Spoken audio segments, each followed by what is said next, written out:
Podcast City Network.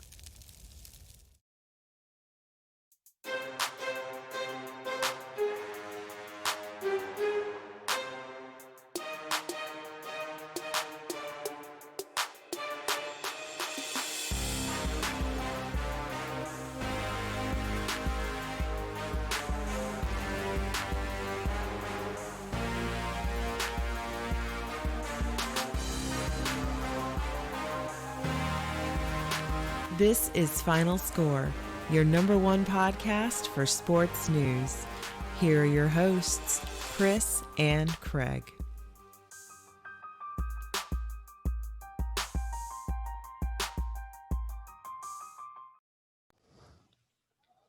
Hey everyone, welcome back to Final Score on Podcast City Network. My name is Craig Campbell, and we again have a special episode tonight of Final Score, bringing on Andrew Hopper of the Brew Party Podcast, and want to get a couple things out of the way very quickly.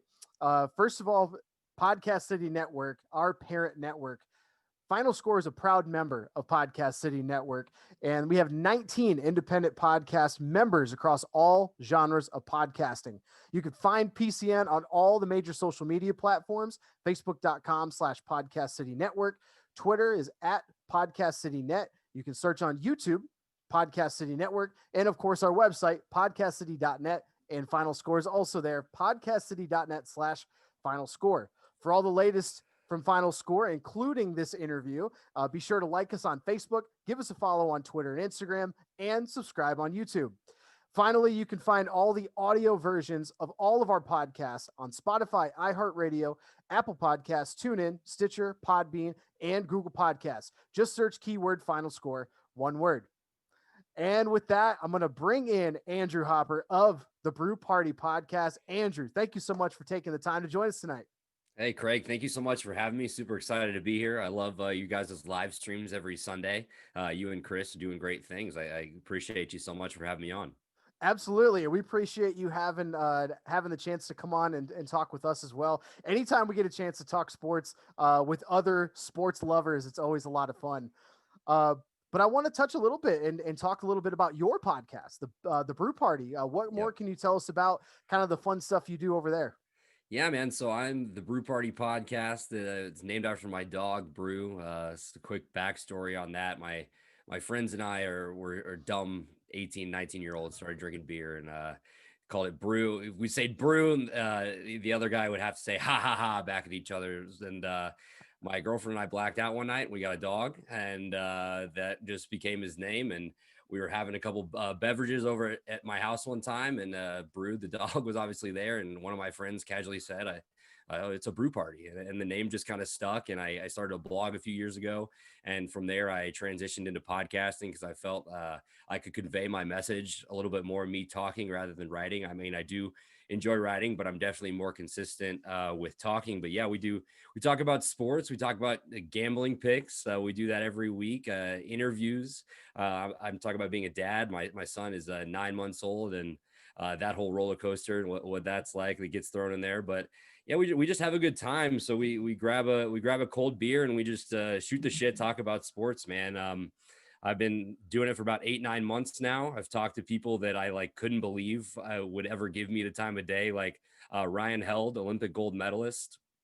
He actually swam with Michael Phelps in 2016 Rio, won a gold medal on one of the relays with him, told me some insane stories about Phelps. And Ryan and I actually I'm originally from Springfield, Illinois, the capital of Illinois. I live in Champaign now, so I'm a huge University of Illinois fan. The Illini, I like the Bears. I'm also a Cardinals fan. I know that doesn't really make sense, but that's a different story. But Ryan and I actually went to the same grade school. We were in the same kindergarten and first grade class together, and lost touch. And somehow through Twitter, he agreed to come on my show. And I've talked to other guys like Michael Finke, who played at the University of Illinois, Jordan Caroline, played at the University of Nevada, was on the Elite Eight and Sweet 16 teams there a couple of years ago. was on the Lakers for a little bit. Played in the G League as well and over in Israel. Trey Demps and Alex Ola, both really good players for Northwestern.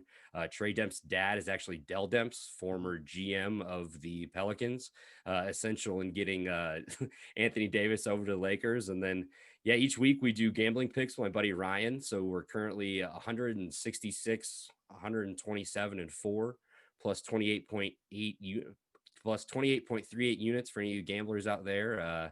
So yeah, that's just fun, man. We're just here to have a good time. We talk sports, we talk to former athletes, we talk to other bloggers, other podcasters. I actually just released an episode today with my friends Ethan Carter and Tyler Bramley from the Illini Basketball Podcast, all about the U of I season so far with All-American guard Ayo Dosunmu and Kofi Coburn, their most hyped up season since about 2005, back when D Brown and Darren Williams were on the floor. So that's really exciting. But you can find us anywhere you get your podcasts. So Apple, Spotify, Google Podcasts, iHeartRadio, Pandora, or you can just go to our website, www.thebrewparty.com. It's got all of our episodes there, links to where you can listen, links to all of our social media.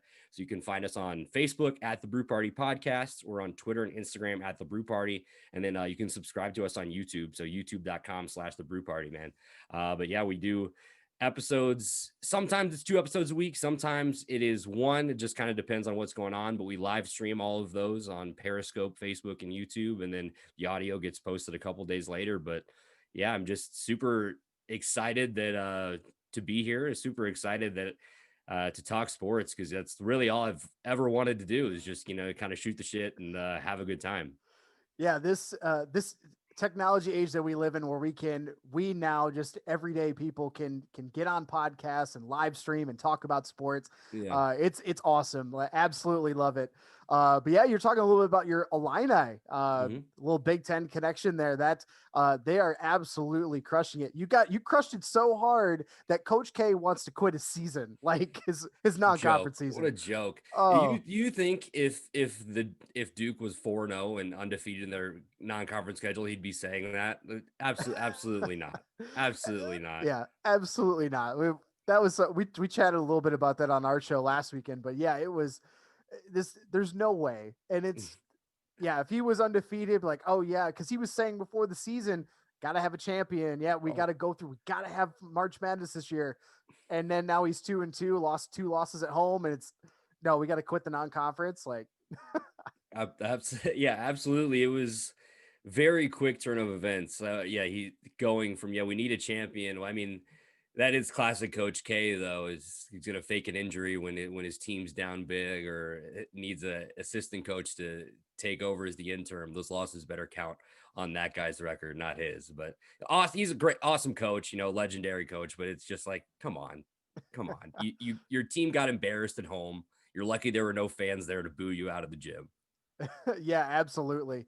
But yeah, talking about some of the things that we want to talk about today with the NBA season right around the corner. We wanted to get on and chat a little bit about the NBA and some of the recent things that have happened this week. And probably one of the biggest things, not around Houston, is Giannis Antetokounmpo signing his supermax to stay in Milwaukee. There was a ton of rumors about whether he was going to not resign or maybe, do a sign and trade or just sign somewhere else for less money.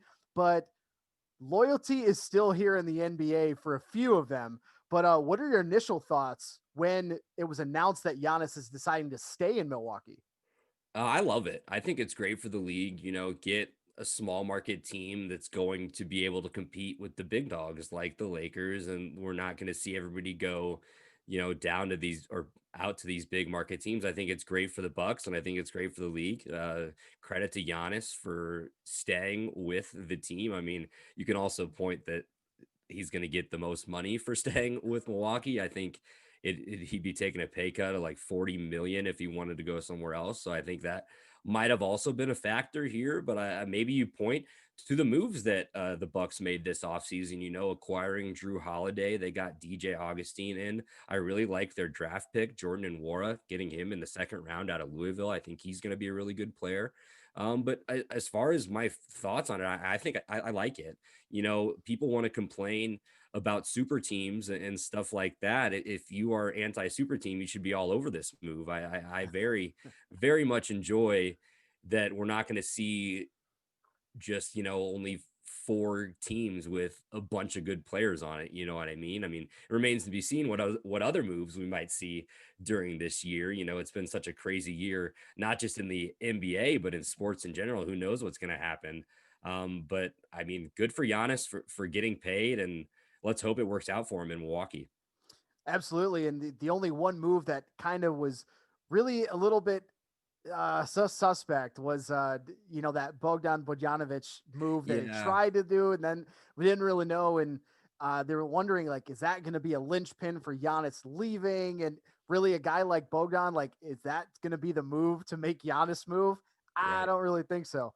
But yeah, he kind of details this contract. He's got 5 years, $228 million supermax. He did sign that on December 15th.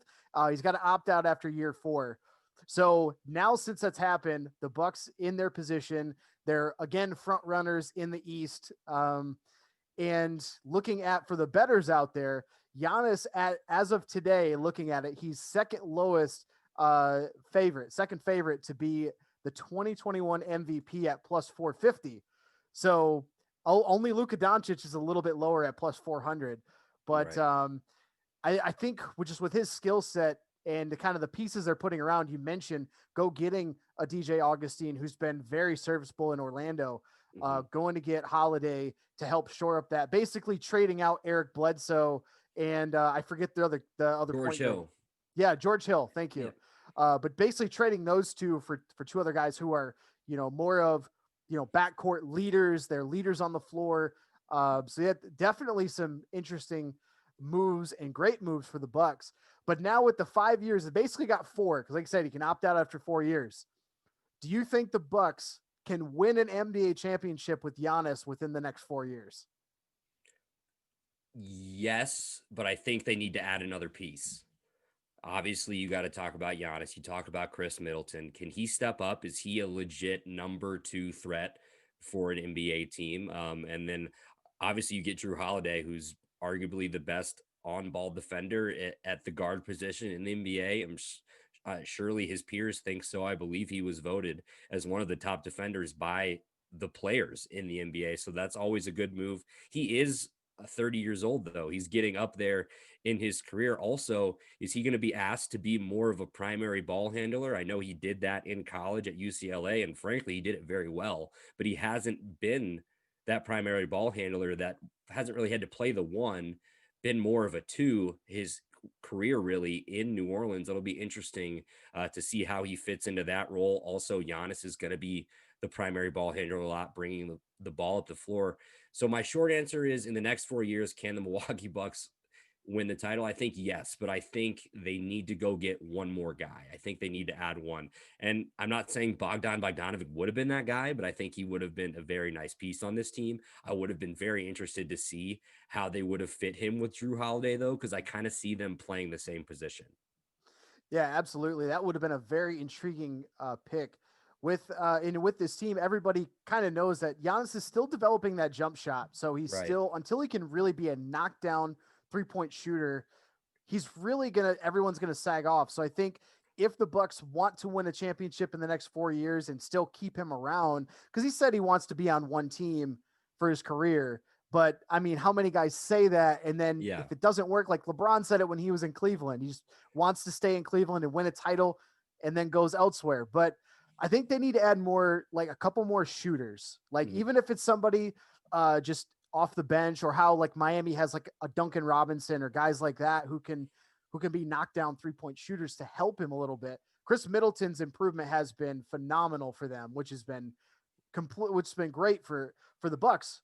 But I think they need more shooters too, and definitely on par with what you're saying. But it's possible, as long as LeBron retires in the next couple of years, within the next 2 years or so, I think they have a very good shot too. Right. I mean, you never know what you're going to get from the NBA. I mean, usually going into the season, you could probably pick about 5 or 6 teams that are really the title contenders, right? And then so you look at the Lakers, they just signed AD to an extension. The Clippers are probably going to be there with Paul George, another guy who got a ridiculous extension this offseason, with paired up with Kawhi, and then the Celtics, they have that young core there. I don't know, man. I think there's definitely a lot of teams, but then you mentioned his betting odds there. So plus 450 for that future to win the MVP. I think that's great value. If you look at his stats from last season, you're talking about a guy that averaged 29 and a half points a game, shot 55% from the field, and grabbed 13 boards and dished out 5 assists. Plus 450, that's pretty good odds there for you. I know I really like Luka, though. I believe he's at plus 400 and the early favorite, obviously, before the season has started. But as far as shooting goes, the Bucks do have guys like Kyle Korver, Dante DiVincenzo. I think I said that right. Probably needs to improve his shot a little bit, but I also do like what they did in the front court as well. They add a guy like Bobby Portis, replaces Robin Lopez there. I would assume that's a little bit of an upgrade, and A little I bit, think yeah. you can trust me there because they both are former Chicago Bulls, and Yeah. that is my team. So yeah, man, I think there's a lot to look forward to in Milwaukee the next few years. The question is, okay, so they've gone all in, they've traded those picks, so it better work out. You can't have a first or second round exit like you did. Like, it has to work. Like, I think you have to at least, year one, like, you got to make it to the finals, maybe not win. But there has to be some improvement for Giannis, because I don't believe there's a no trade clause here. I didn't see one. And then, but it's also interesting what you said about him wanting to saying, yeah, I want to be on one team my entire career. Yeah, he's got 228 million reasons to say that right now. So it'll be interesting to see how that goes. We know how up and down the NBA can be, especially this culture currently. With if players are unhappy, they get out very quickly, and I believe that is how it should be. It should be fair. I don't think it should be dominated by the team. I don't think players should be forced to be in a situation they're not necessarily happy with. But Giannis, he seems pretty happy now. Now you just got to go out and win.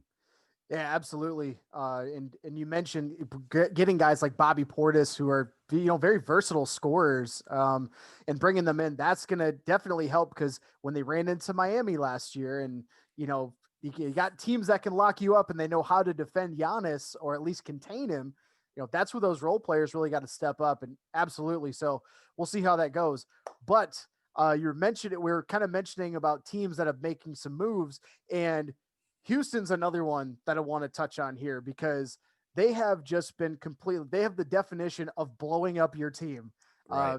They were trying to go all in with Harden and Westbrook.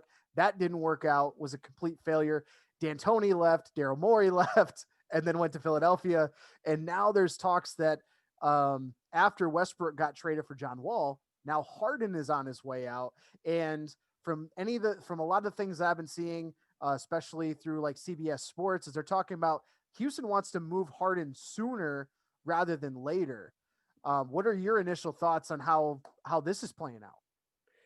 It's been the story of the offseason so far, right? I mean, James Harden's refusing to even come in to the facility. And then when he finally does, that picture of him that went viral, this hasn't been a very long offseason, man. He really must have hit it hard when he got out of the bubble. He has definitely gained a few LBs there, but if he can still score at that same clip, I think he'll be just fine. But yeah, I don't know. We see this almost every year with a new player, right, in the NBA, that their time is done and they're ready. And I think it's rightfully so for James Harden. His GM left, his head coach just left. It wasn't really working out with Russell Westbrook, I think, and that might not have been Westbrook's fault. I did see a story that there was a film session during the bubble that they were trying to have. I don't know if it was before game day or the day before.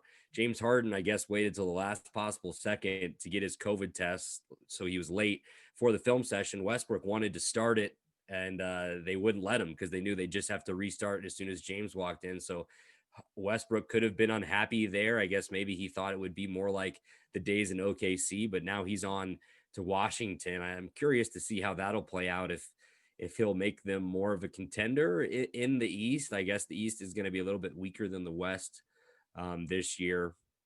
But yeah, I don't know, man. There's just so much uncertainty I guess, in Houston. New head coach. You got John Wall and DeMarcus Cousins reuniting from the Kentucky days. Christian Wood over from the Pistons. So they have pieces to build around. They're not going to be a playoff team, but it's really unfortunate, I guess, how all in they went on that system. The threes breaking records for threes taken, and they were so close multiple times, and they just couldn't seal the deal and advance in the playoffs. Yeah, absolutely. It's kind of tough to see, like, when they really did. You mentioned it, all in. They're sacrificing picks or sacrificing cap space. It just didn't matter. They were trying to find the right pieces to fit, and you gotta wonder that with the way Harden plays, he has to have the ball in his hands. So with Right. him and Westbrook, it was kind of like you said, not like the days when they were in OKC when they were both kind of early in the league and budding stars, but now they're both solidified stars. Clearly that their personalities are a lot different from the last time they were together. But looking at a little bit of where Harden could go, there's a lot of talks that he might go to Philadelphia. But if you say he does go to Philadelphia and joins that team, first of all, what are you going to kind of give up for the Sixers? They're talking about Ben Simmons, but they have Ben Simmons on a pedestal, and they're going to want a ton more to go with Harden, which Houston's not really going to talk. So now they're talking about three-way trades, and it's really an interesting scenario to see. But like you mentioned, the younger nucleus, if they can get some right pieces back, in a three-way trade, you're right. They got a lot of interesting spots. Christian Wood really came to play last year, and really kind of picked himself up from obscurity. And him, along with, if DeMarcus Cousins can be healthy finally, Right. Yeah. Got to feel bad for him and his injuries. And as soon as he was coming back, he had another one. Yeah, but you got a couple pieces there. So I guess, do you see Harden getting traded? And do you have any, like, kind of shot in the darks of where he might be able to go? I mean, obviously the story immediately was, I want to go to Brooklyn. I want to play with Kyrie and Durant. And then it was kind of like, whoa, well, what are the Nets going to send back for him? What if they send Kyrie? Because it sounds like Houston is just asking for a ridiculous return here, and I think that's warranted. This is an MVP candidate, a scorer that the NBA has not seen very often at this rate. You're talking about a guy that literally any night he wants, I believe he could get 50 points, like if he decided he was on or not. But and then at Philly, I saw a report that they were asking for 2 firsts and Ben Simmons. So if you're Philadelphia, that's completely contrasting styles there. Ben Simmons is a big body, wants to get in the paint. He's not going to shoot threes, maybe 1 or 2 a game, and more of an assist man, and definitely better at hitting the boards. But I don't know, man. I think Philly is the most logical choice. I'd actually love to see him in Miami. I think that could work. Because if you talk about the Heat, what did they need last season that could have took them to the championship? Is another guy along with Jimmy Butler, a legit star along with him. I do believe Bam Adebayo will get there. Tyler Hero was incredibly impressive. Obviously, it hurt that Goran Dragic, a real veteran presence on that team, and honestly, one of their better players in the playoffs, got hurt. But putting James Harden there in Miami, I mean, I'm sure he would love it from the strip club aspect and all of the partying he could do. But Yeah. I mean, I think that could be a cool destination for him. It remains to be seen what Houston would ask for him. Like, would you have to send a guy like Tyler Hero for him? Maybe a guy like Kendrick Nunn, or what the package would be for that. But obviously draft picks thrown in there. But I think Miami could be an interesting destination for James Harden. Yeah, that would be extremely beneficial from James Harden's standpoint, because you got Jimmy Butler. He's going to lock guys up, and they got, like you said, Bam is on that team, and he's really been taking just major leaps and bounds forward every single year. That would be a really intriguing matchup to see them in the playoffs. And I think James Harden already was tearing it up in the West. And then if you put him in the East, almost anywhere in the East, you're talking about them in the same conversation with the Bucks, like right, almost instant title immediately. contender. Absolutely.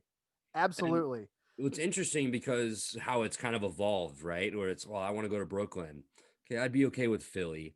And now I saw reports, well, any playoff contender. I'm sure it's not any playoff contender, but it's like, all right, this isn't working. This isn't working. I'm open to not anywhere that's going to take him. Obviously, Yeah. a better situation, but yeah, it's very interesting. It shows you. I think that goes to show how much Houston is asking for him. The price tag has got to be pretty high for this guy. I Mhm. mean, he is a max contract player. He is a franchise player, somebody you build around. It does suck to see um, as somebody that I remember watching him early in OKC. One of my good buddies in eighth grade, we were big Kevin Durant guys back when he was at Texas. He has his first year, and then the Thunder were this new team. So obviously, I was a Bulls fan, but my West team was always the Thunder, and I still kind of follow them to this day. But that was just one of my favorite NBA teams ever. You talk about it, when they got going, Kevin Durant, Russell Westbrook, James Harden, Serge Ibaka, big Kendrick Perkins on that team Yeah. too, and then you added in Steven Adams a little bit later. But now you're talking about another blow up in Oklahoma City. None of those guys are there anymore, but Sam Presti finds a way to get 1 million picks this offseason, just rebuilding for the future. It seems like one of these drafts a few years from now, the first 5 or 6 picks are all going to be owned by the Thunder. But yeah, man, I don't really see Harden going to the West. I think if he does move, I think they're going to move him to the East.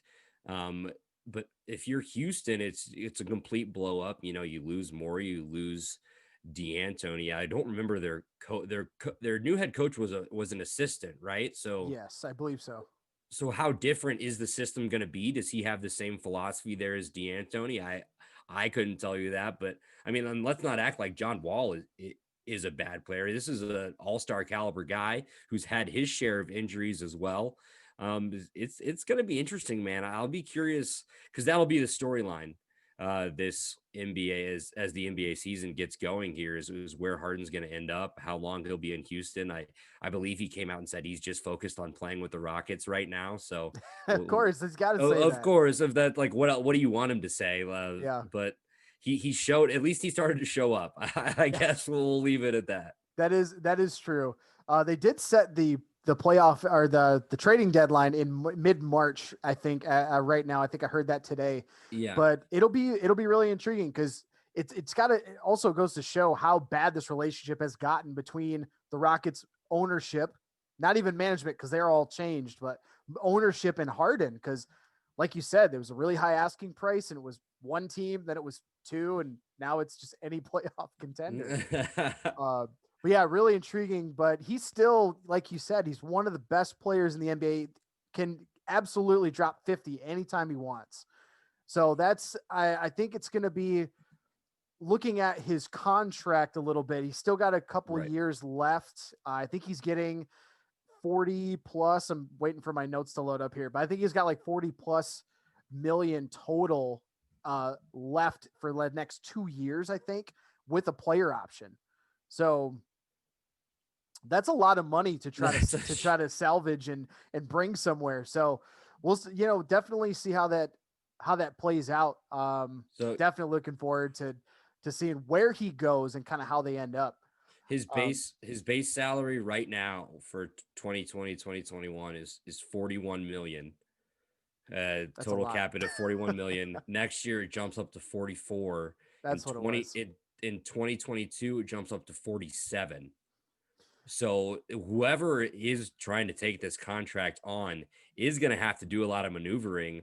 I don't know what teams really have the cap space for that right now, especially a team like Brooklyn. If you talk about the big contracts of KD and Kyrie, Philly, who has obviously Ben Simmons is getting paid, Joel Embiid is getting paid, Tobias Harris has a ridiculous contract for them. Yeah, Philly, they were able to get rid of Al Horford's contract this offseason. But yeah, man, it's just a lot of money to move around. Like I said, I mean, the Heat, in my eyes, should have the lowest payroll out of the three of those teams, but that's without me looking at the pure numbers. Yeah, but even with that, they don't have a lot of contracts to move in place of this either. So that's where it really becomes funny. And I think that's why they got the three teams and wanting to get three teams involved. And and kind of look at that, because only teams that are really going to be okay with paying a lot of luxury tax are going to want James Harden, because that was my initial reaction too, was just who's going to be able to afford him? Like, who's Yeah. going to be able to afford him? So that's going to be super intriguing to find out over the next couple weeks. I have no doubt that he's going to be traded probably by, I would say, end of January. I think there's some way that they're going to find a way to get rid of Harden, but just depends who's going to be the taker. Yeah, absolutely. All right. Well, you did mention that you are a Chicago Bulls fan, you're a Chicago sports fan. So we couldn't close this out without actually talking about some Chicago sports here for you. Chicago Bulls, been on a little bit of a downturn, couple of straight losing seasons, but they made some moves, got a new head coach. What would be your expectations for them in this coming season, 2020 and 2021? I think they'll be better, but I don't think we should expect any winning season this year. I really enjoyed the hire of Billy Donovan. You can talk about they finally fired Gar Pax. They restructured the front office, so they brought in Arturas Karnisovas. I'm not sure if I said that right, but I mean, and their general manager is Mark Eversley. So they got rid of Garpax, like I said, which is the first step to taking this team to actually winning and doing something. But you know, it's just so hard to like get excited for Chicago Bulls basketball. Just currently, at least for me. I mean, I do love the Bulls. You talk about the young core. Kobe White was awesome last year. I'm excited to see, how he's kind of going to rebound this year if he can take another step. You talk about Zach LaVine. He's making a lot of money. Can he play like a true number one option? Patrick Williams, the guy from Florida State that they just drafted, a little questionable going that high. You're talking about a guy that never started a game in college for Florida State, but ACC sixth man of the year, averaged 9 and 5 off the bench in 20 minutes a game. That's pretty good for a freshman. He's super young. I believe one of the youngest players in the draft at 19. So he's got a lot of room to grow. I don't see him just jumping onto this roster and making an impact right away. Obviously, Lauri Markkanen and Wendell Carter Jr. In the front court. I love Wendell. Lauri Markkanen is always a threat from three, but the question for him is he happy in Chicago? Is he going to want to move on? Otto Porter Jr. is there if he can stay healthy. Yeah, they add Garrett Temple, some veteran shooting over the offseason. They also had Noah Vonleh, who actually tested positive for COVID, and they cut him right after that. It's kind of unfortunate, but wow. I don't know. I think it's a very young team, so there's a lot to look forward to. And you bring in a guy like Billy Donovan, a guy that's won 243 games as an NBA head coach. You talk about a national champion when he was at Florida. When he came to the NBA, it was kind of a shocking move, in 2015, 2016 with Oklahoma City. He inherits that awesome Oklahoma City team we were just talking about and wins 55 games. Mm-hmm. Hasn't been able to do that since. With 47 wins, 48 wins, 49 and 44 this year, obviously in a shortened season. But this year you have to give him credit for what he was able to do with the Thunder, a team that nobody picked to do anything. And they end up being the 4 seed in the Western Conference. Yeah. I mean, really good on, I'm sure you attribute that to Chris Paul and how hard of a worker he is. But like we said, a complete overhaul in Oklahoma City, but I was excited to get Billy Donovan. I think he's an excellent head coach. If he can lead the Bulls to 45 to 50 wins a year, you take that in the NBA any day. Hopefully, the Bulls can get back to their former glory. That's going to be pretty hard to do, but they're just a really young team, man. I think you have to look for Kobe White to take a step. You see, if you really have a legit all-star point guard there, what he can bring to the table. He was able to shoot the ball incredibly well from the 3-point line last year.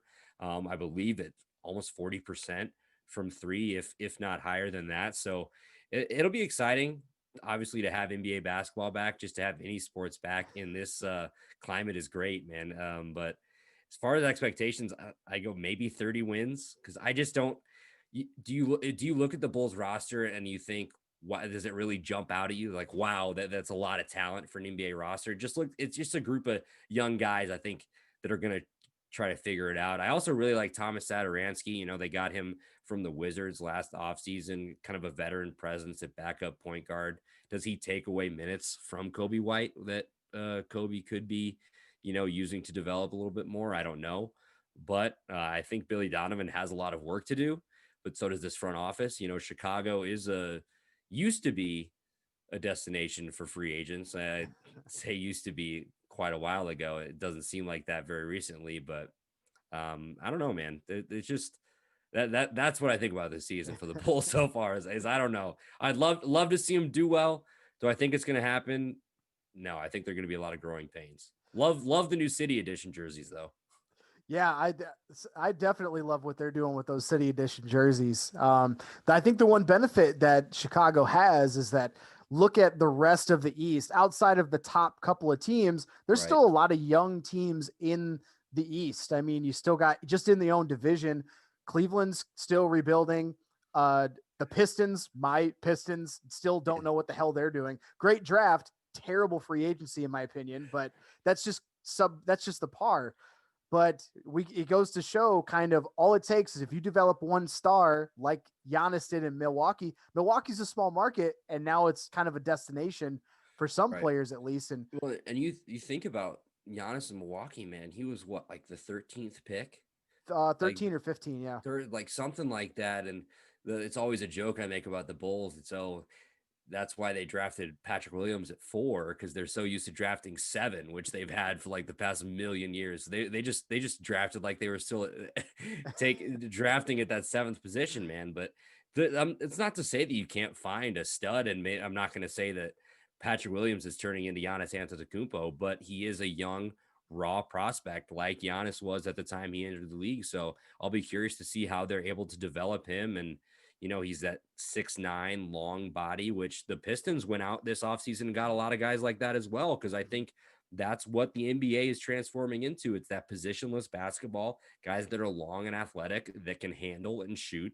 And I mean, I'm not going to say the inside game is completely gone, because that's not true, but it's moving farther and farther out. It's who can shoot farther and farther away. We saw Damian Lillard this week says he's probably going to be pulling up from half court this year. That would not surprise me one bit. I mean, if it's going in, man. Yeah, it's going in. He's definitely going to be on kind of a chip on his shoulder, like revenge type tour, because with him and then McCollum having basically a broken back playing on that, like that team's definitely ready for a come up this year. But yeah, so we'll kind of close out the episode with talking a little bit more about the Brew Party podcast and kind of some fun stuff that you guys are doing with Brew Party. Yeah, absolutely. So once again, I want to thank you so much for having me on, Craig. This was an awesome time.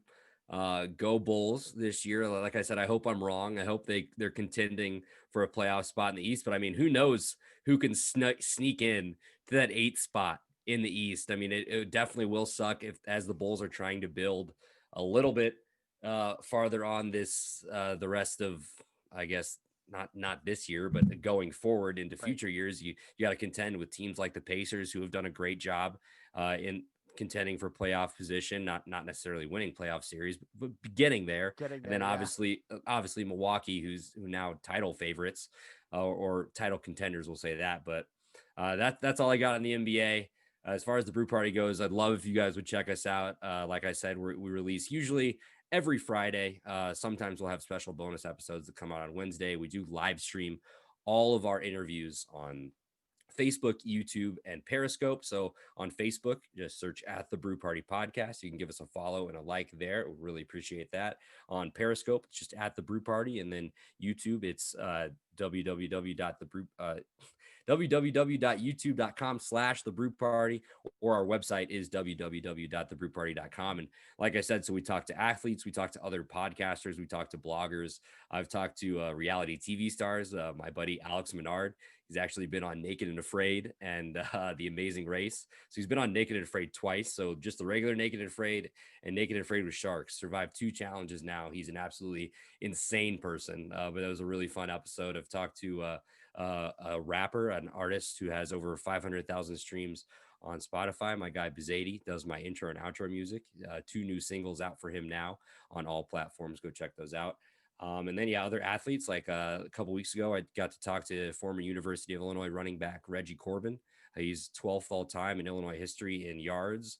He played 44 total games for the Illini, a 5-year player in the program, one of just an awesome guy, super humble, actually a rugby national champion in high school, never lost a rugby game on American soil.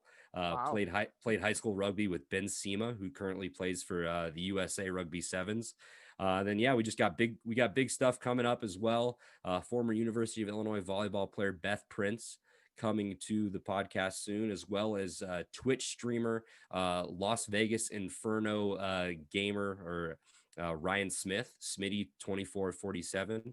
He does a podcast called Land Parties with my friend Lucas Egan, who I've also had on the podcast about esports and video games. So we try to, it's mainly sports, but we like to talk about life. Like I said, talk to reality TV star. We've talked to a couple different musicians. We're going to get some esports content coming as well. Just a bunch of different stuff. And then each week, my buddy Ryan and I, we do gambling picks. We're plus 28.38 units right now, doing pretty well. He's kicking my ass.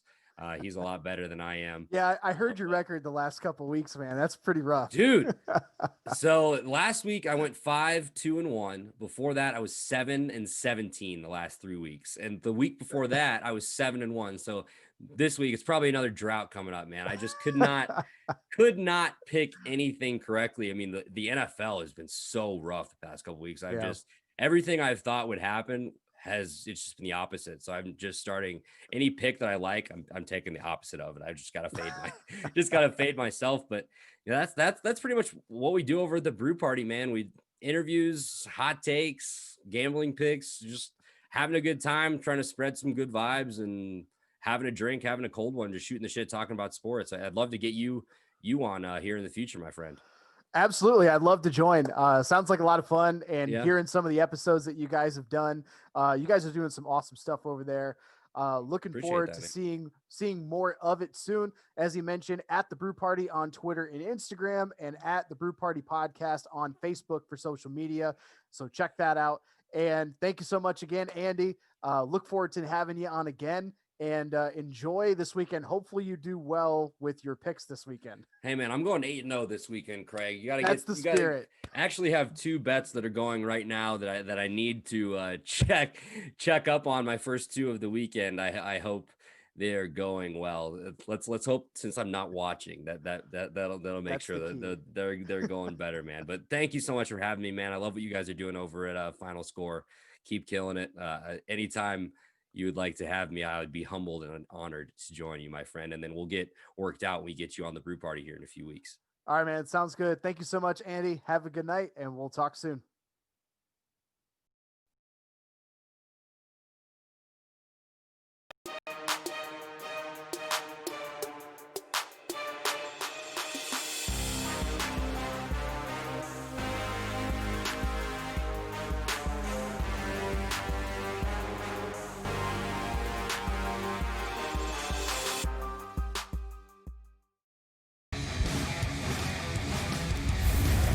Podcast City Network.